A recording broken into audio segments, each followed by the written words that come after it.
So normally I do three big stories in the evening and I talk about what's going on overnight in the battlefield, that sort of thing, in the morning, and just the military stories.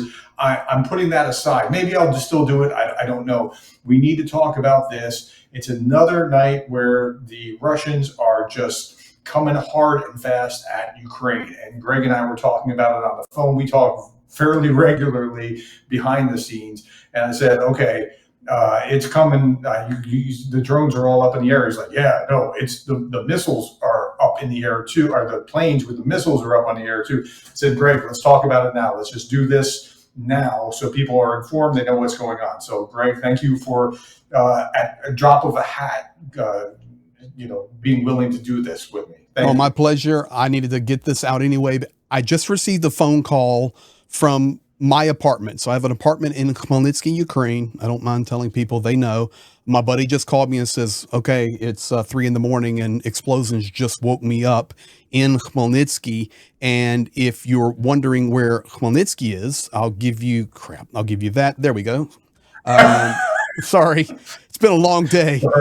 It's in this region here, so you can see how far over. So we need to tell the whole story and the nuance I gave you on the Russian attack tonight that Ukrainian military is releasing right now. But let me draw the map and you talk about it. So how this really started was, once again, this way, massive. Yeah. And so for the last couple of days, it's been Ukraine 3 days in a row just pummeling into Russia and hitting all great military and factories and things along those lines, to the point that I showed you a map of the air traffic has moved, right? And that was for 3 days. Well, last night, Russia came back hard and Ukraine shot down, to their credit, most of what was going on as far as drones go, not missiles. They hit about, half the missiles, a little bit less than, or something like. Yeah. So Russia did some damage, and not just in Kyiv. Kyiv was the big show, but was it Zaporizhia was hit very strong. Yeah. Okay, so that's setting the table for what he's about to tell us now. Okay, so here's the deal. Last night, massive Shahed attack, but it was not, in the big scheme of things, a big missile attack, but the Caliber class missiles, potential Kinjals, which is the hypersonics, daggers, they call them. But tonight we have a difference. About 4 hours ago, the Tupolev 95s took off from the northern air bases up near St. Petersburg, and the alarm started coming that said tonight could be a larger attack. Initially, Ukraine was already expecting up to 300 Shaheds again, and then the bombers went in the air. And I was reading reports of this could be the biggest attack of the war. Of course, it's still yet to be seen. And that's why I'm suspending now, because I'm like, let's do this rather than what I normally do. So go ahead. Well, I can tell you right now, all of Ukraine is under air alarm. We already have, and I'll redraw it now. So we've had the planes come down to launch position from the north, and they come into this phasing area out here, or staging area. So we know hours in advance the Tupolevs are in the air. And I was researching, they've done 50 runs since the last large-scale missile attack, practicing, setting up, staging, faking it. So Ukraine is never prepared. But tonight it was a little bit different, because we have a large Shahed attack coming in. We have 4 ships in the Black Sea and 2 submarines. So we have up to like 40 Caliber class missiles that can be sea-based coming out. We also have 10 bombers in the air. And I remind you, they do not put the MiG-31s in the air that can release the Kinjals and daggers until the Tupolevs are already in place. They're the old big slow bombers. Explain the staging of it as well. Like, let me first preface with this: if you're talking about a ballistic missile goes up and then comes down. You don't even hear it before it explodes. Unstoppable. It's so fast. Now Patriots can hit it, but they don't really have much else other than Patriots that can knock that kind of thing down, from my understanding. Correct. Okay? And I've been next to those hitting. You do not hear them; they just blow up. Now, I will tell you guys, since this is like a breaking 10-minute update on this, Russia's getting better with changing their communications inside these missiles, especially the Iskanders. They're becoming more difficult for the Patriots to take out. It's a fact.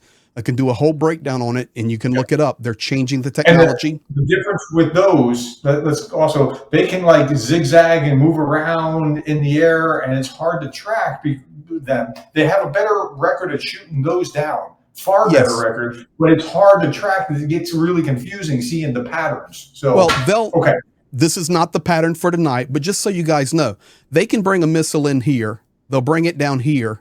They'll take it out west and then bring it back to Kyiv.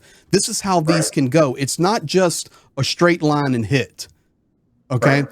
So what we have tonight, though, the difference is in the staging area, they're already releasing missiles. It's in the window right now between 3 a.m. and 3:20 a.m. And we already have a large dispatch of missiles. There will be more. We already have explosions in Kyiv, explosions in Zhytomyr, explosions in Vinnytsia, Khmelnytsky, and Ternopil. Of course, all the typical explosions down here. It's already happening from missiles. We have Shaheds coming in, and what Russia has done differently tonight, and I'm reading it. I'm reading it right now. Typically, Shaheds come in anywhere from 30 meters, literally 30 meters, very low, up to about 2 kilometers high. And this has been changing as they've changed these drones with the ability to fly higher and faster and with larger payloads. Tonight, they're flying 3 to 5 kilometers in the air. So these Shaheds are coming in, and instead of like truck mounted machine guns, the Gepards shooting at the drones, not going to do it. That'll defeat those guys until they get close enough to actually start their dive bomb. Right? That's correct.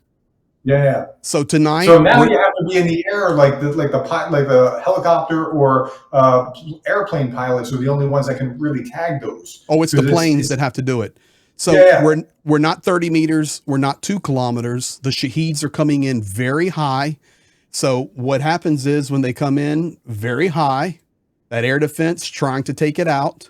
Of course, now what they've done, they've put the missiles in and they can come straight in, and the air defense honestly is exhausted. So we've got missiles, I can tell you right now, they're coming from this line, this line, this line, and this line. Black Sea. Yeah, right now. Are they double? Do you know if they're double stacking them like we talked about before? How they double tap?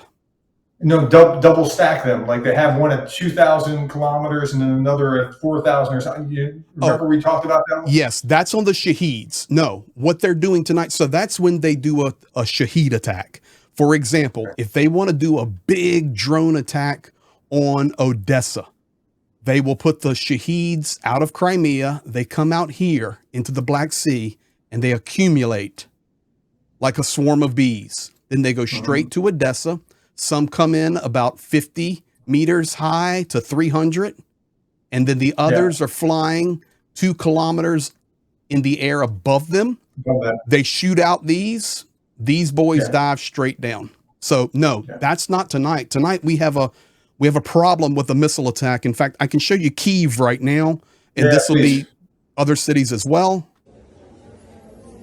This is video I got in just 15 minutes ago.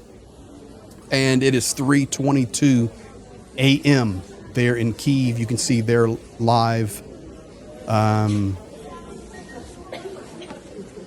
putting their mats down. This is what they live with. You know, one of the things that's interesting, look, beds. One of the things that's interesting is, you see how peaceful that is?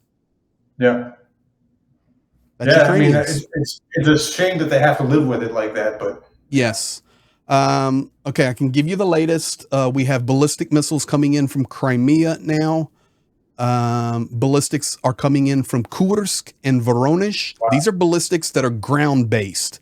These are not the airplane-based. We have a large missile attack. So we have ballistic, Kinzhal, and Shaheds all in the air simultaneously right now. And I can confirm caliber missiles were launched from the sea. It's coming from a large quantity of them, from what I understand. Like yesterday was a large drone attack, but there were fewer missiles, weirdly. Well, think about it. They're trying to deplete that air defense. And, Yeah. this is one of the things you and I were talking about. Let's look at the positive. Ukraine is tearing up the military infrastructure of Russia. They're Yeah. hitting the targets. Russia is now, over the last 24 hours, especially after some deflections happened and they're having drones go into apartment buildings and a civilian's wounded, or they're falling into a park and a fire starts. Now they're going to get all angry and say, well, you're hitting our civilians. It's what Russia does every day for the last 4 years, 3 years plus. But they did come out and say, we're going to hit you massively. And even last night on that massive attack, which was devastating in Kyiv, it was tough. Fortunately, for the amount There of were destruction, very few casualties, though. it That was was the upside. I mean, huge upside. For all that they were trying to do, whether shot down or electronically dislocated or whatever you call it, like there was not a lot of death, which is so relieving, given what the Russians were trying to do. I'm just looking. The warning's coming out now to be even prepared for a double launch in hours from now. So they're already seeing indications of that. So we'll have to see.